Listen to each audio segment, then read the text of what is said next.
Friends ఇప్పుడే అందిన వార్త ఎయిర్టెల్ వాడుతున్న వారందరికీ సరికొత్త రీఛార్జ్ తక్కువ ధరకే ప్లాన్ అంటూ లేటెస్ట్ అప్డేట్ అయితే రావడం జరిగిందండి.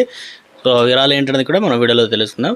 వీడియో చివరి వరకు చూడండి, అర్థమవుతుంది అనమాట. మొదటిసారిగా ఛానల్ వస్తే తప్పకుండా సబ్స్క్రైబ్ చేసుకోండి. చూస్తున్నారు కానీ లైక్ చేయడం మర్చిపోతున్నారు, వెంటనే లైక్ చేయండి. వీళ్ళకి అయితే ఎయిర్టెల్ నెల వ్యాలిడిటీ అనేది మనకు ఏం చేశారంటే 355 ప్లాన్ అందిస్తుంది. జియో కూడా అలాంటిదే, అంటే 339 రూపాయలకి అందిస్తుంది. రెండు ప్లాన్లలో ముందు మీకు ఏది అన్లిమిటెడ్ 5G డేటా అందిస్తుందో తెలుసుకోండి. అదేవిధంగా ఎయిర్టెల్ 355 ప్లాన్, జియో 399, అంటే 339 ప్లాన్ లభిస్తున్నాయి కదా. ఎయిర్టెల్ అనేది 355 ప్లాన్ ఉంది. ఎయిర్టెల్ 355 ప్లాన్లో అన్లిమిటెడ్ వాయిస్ కాల్స్ 2GB, అంటే 25GB డేటా వస్తుంది. ఇక 30 రోజుల సర్వీస్ వ్యాలిడిటీ ఉంటుంది. అలాగే 4000 విలువైన అడోబ్ ఎక్స్ప్రెస్ ప్రీమియం 12 నెలల పాటు ఫ్రీగా అయితే పొందవచ్చు.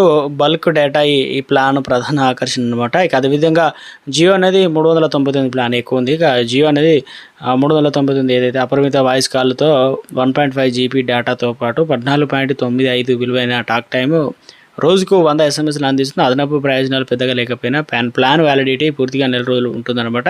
ఈ రెండు ప్లాన్లు చూడడానికి దాదాపు ఒకేలా ఉన్న జియో ఎక్కువ డేటాను అయితే అందిస్తుంది. దీంతో పాటు టాక్ టైం కూడా లభిస్తుంది అంటున్నారు. ఈ రెండు ప్లాన్లు ఏది సెలెక్ట్ చేసుకోవాలనేది మీ మొబైల్ డేటా వినియోగంపై ఆధారపడి ఉంటుంది. కాబట్టి ఎయిర్టెల్ అంటే ఫ్లెక్సిబిలిటీ బండిల్స్ వాల్యూ అందిస్తుంది. జియో రెగ్యులర్ రోజువారీ వినియోగంపై దృష్టి పెట్టింది. అప్పుడప్పుడు డేటా వాడే వాళ్ళకి ఎయిర్టెల్ ప్లాన్ సూటబుల్ కావచ్చు. ఆ రోజువారీ వినియోగంపై ఎక్కువగా వాడే వాళ్ళకు జియో ప్లాన్ సరిపోతుంది. ఫైనల్గా ఏ ప్లాన్ మెరుగైంది అనేది కేవలం ధర మాత్రమే కాకుండా వాడే విధానం, నెట్వర్క్ను బట్టి అయితే నిర్ణయించుకోవాల్సి అయితే ఉంటుంది.